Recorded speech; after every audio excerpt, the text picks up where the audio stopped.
So social media is an extension of the way we already behave, and that's the big overarching point that I want to make tonight. If you take a specific experience online and you say that people might gather around, might gather together because they know other people. Facebook's a good example. I'm going to walk you through some of the bigger technologies: Facebook, LinkedIn, Twitter. Excuse me if you, pardon me, I mean if you use these all the time and you're very savvy on them, that's fine. But I want to basically present to you my basic theme, that is that social media is an extension of the way we behave, and I want to walk you through some of these technologies to demonstrate how this works. And I want you to leave with some takeaways, some practical takeaways as a small business.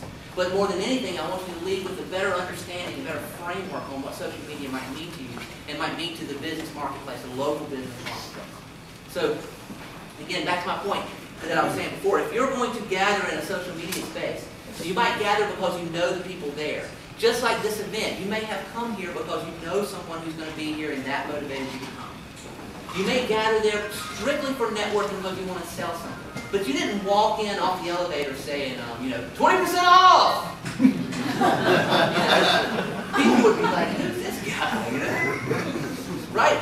You understand the room that you go into. Know the room that you enter. Right? Be authentic and know the room that you enter. Now, you didn't come in your swim trunks, because you knew that it'd be something, you came in whatever attire you felt was appropriate, and you're handling yourself the way you should handle yourself. Social media is no different. Understand the room that you enter and be authentic, right? So blasting in those areas like traditional advertising is not appropriate. It's not going to work. Traditional advertising is about interrupting the thing that people are interested in and forcing a message in front of their face. Think about the television. You're watching a show that you like, and then they're going to stop it and make you watch something else so that you'll buy it. And then they're going to put you back on the program. So what do? We invented DVR.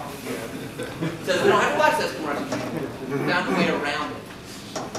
Increasingly, the consumer has ways and means and savvy to not ever experience content that they do not want to experience. Increasingly. They have ways to be only involved in the things that they are interested in. And social media is the poster child of that. The web is that way in general. And a lot of these principles apply to the entire web, but social media is just the poster child of this phenomenon. But it's about a different way to experience content, a different way to communicate with people. The web wraps itself around you as a consumer. You go to Google and you type in what you want, and what comes back are your options based on what you typed in and where you are located and who you are.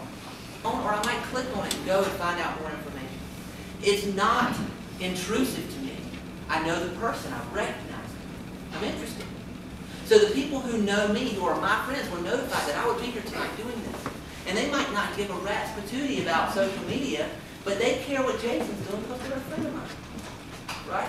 Now, I have situations where people say, hey man, listen, I need you to talk to this other guy. He asked me about who does web stuff, and that comes to me through Facebook a lot. Oh, I saw you doing this event, and I told so-and-so about it, they're going to be there. It's very social, it's very organic. It's not a strategy on trying to hammer home the 20% off message. That's on my personal profile. Now, when I'm looking at my personal profile, and I'm not showing it here because who knows what's on it. I got some friends that are questionable. But anyway, when you're looking at your personal profile, you got your friends, what they're commenting here, and then you have this column over to the right, which is not currently showing on the page, but it will be on your personal profile. This column has advertising in it. It has advertising. And you can go in and you can create an advertising campaign in Facebook. And it's very easy. You can click and you just click and make decisions. You can click publish and select from boxes. You can choose age. You can choose geography. You can choose all this stuff that you want to focus on to advertise. But the point is, you want to make your message match the room. Know the room and be authentic. If they're sitting here hearing from their friends and hanging out and this is a social place, don't come at them with 20% off. Come at them with something educational and interesting and relevant. I see them, they'll say, I'm 34, I was 33 last week, but they'll say, I see them before where they say, 33-year-olds in South Carolina have this problem. Click here. So you can do this really intensive targeting of your audience. And the point is that you spend more time thinking about the individual. You don't put up a poster board because it's your brand and your message. You think about the individual. Now, this is what marketers have been telling people to do forever. It's traditional marketing stuff. You know, put benefits out there, understand who you're talking to, get them directly the benefits that benefit them. But this forces the issue. Nobody's going to click on your Facebook ad if it's generic and it says 20% off. You know, now if it says 20% off of something that I'm very interested in, because it's a local service that I'm involved in or something I've demonstrated that I'm interested in some way. And you can control that. You have this whole advertising space that runs on this right side. Now, intermingled with this advertising space that would be on your right side are different tools like this. See that 6 of 41 fans? We only have 41 fans at RevenFlo. Over here you would see on your personal profile, it would say, do you know these people? And it would be friends of your friends, right? You go, oh, I know him. Oh, click on him, you friend them, and then they become your friends. Now, friend has become a verb. Friend them, right? So you can do that. That's intermingled with advertising. So here you are. So you think about this experience. You're looking at the comments from people you know, user-generated stuff from people you know, and you're seeing faces that you recognize. And interspersed with that is an ad. If your ad is like traditional advertising, it will become invisible to the person who's looking at that page. They look right over it. But if it seems personal and is authentic in that space, then they are likely to be interested in it and respond to it. So you can do a good job of targeting, and you can really be authentic and know the room. You also have games and widgets and stuff. How many people, a lot of people raised their hand and said they had Facebook. How many people see this stuff like Farmville and Mafia Wars and all that? Who feels like they have ample time to play these games? Raise your hand. And we can put you to work doing something else. No, they're very popular because it's so easy just to click it, just to click it.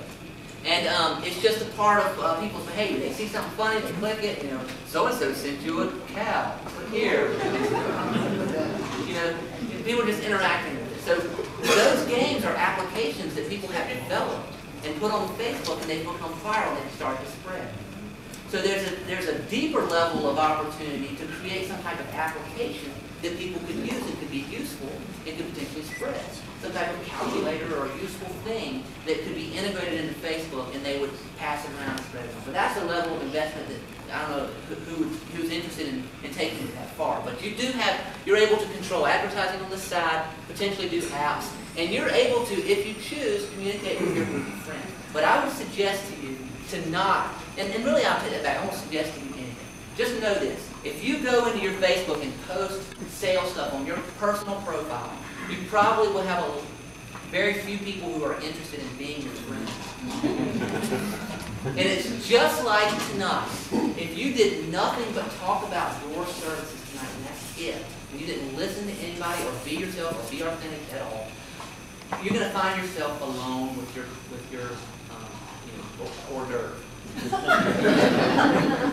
That's the way it works. So it's about authenticity and knowing the room, and nothing has changed. These are different iterations. Now this is a page on Facebook which is different than a profile. And on this page, you have the ability to, it's supposed to be a company. It's supposed to be an institute. So what we do on ours is we have it auto post from when we post an article on our blog.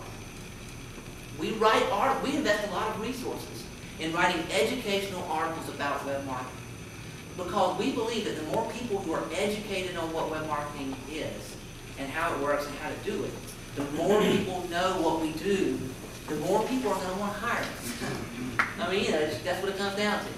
So education is a big part of what we do, and it's increasingly what drives the web.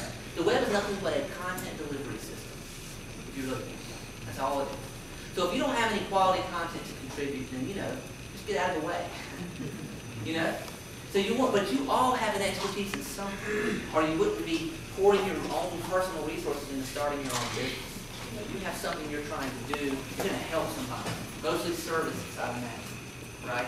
You're going to do that well. Tell people about it. Help them. Teach them. This is not anything new. It's not anything new. So if you have a Facebook page, this is an opportunity to be able to post, hey, we just did this new project, we got this new contract, we're going to be building this new building, Whatever you might come up with that is relative to your industry. It could be chiropractic related, and you could say, you should really consider if your back is hurting, and you should consider these exercises, or who knows. And then I've got back problems, so I go and do a search, and then somehow I end up on a Facebook page from a local chiropractor. I'm following for a little while, and I say, man, I need to call this guy. That's the way it works. It's very organic in nature.